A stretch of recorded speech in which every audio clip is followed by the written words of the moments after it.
అత్యాచారం చేసి నోని ఊరి తీయాలి, మేడ పట్టి గొంతు పిసికి కాల పెట్టాలి. నేను చెప్పేదంతా లోకం మొత్తం వీణపడాలి, మీ చెల్లి కోసం ఏ రోజైనా నిలబడాలి.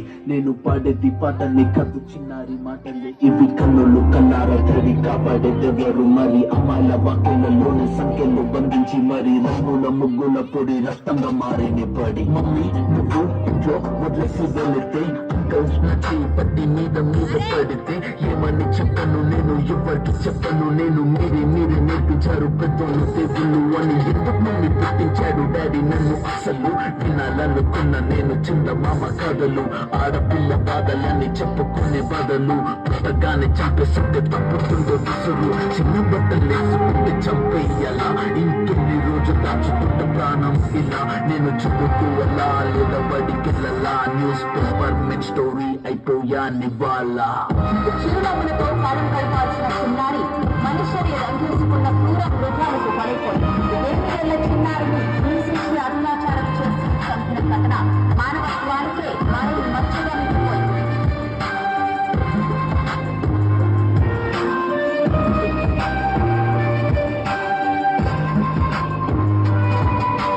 విలేజ్ పిల్లాని కాలేజీకి వెళ్ళాను, డిస్టింక్షన్ కొట్టేసి డిస్ట్రిక్ట్ లో దాటాను. సిటీకి రాగానే సిటీలు కొట్టారు, నల్లగున్నానని నేను నవ్వుల పాలయ్యాను. తల మీద చీవిసి దీవించి గురువులు నడు మీద చీవిసి కోరారు పరుగులు. జింక పిల్లలాగా నేను తీశాను పరుగులు, చనిపోయిన కూడా మీద పడ్డారు పురుగులు. ఏదో సాధిద్దామని క్లాసెస్ కి వెళ్తే ఓ వ్యక్తిలో వంటున్నా వెంట పడనే, చిన్న చూపు చూసి నా చున్నీ లాగాడు.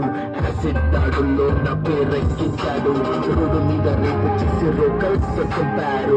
విన్న మా డాడీ కుక్క పెట్టి ఏడ్చాడు. క్యాండిల్ పట్టుకొని వాకింగ్ చేస్తారు, క్యాండిల్ ఆరిపోగానే ఇంటికెళ్ళిపోతారు.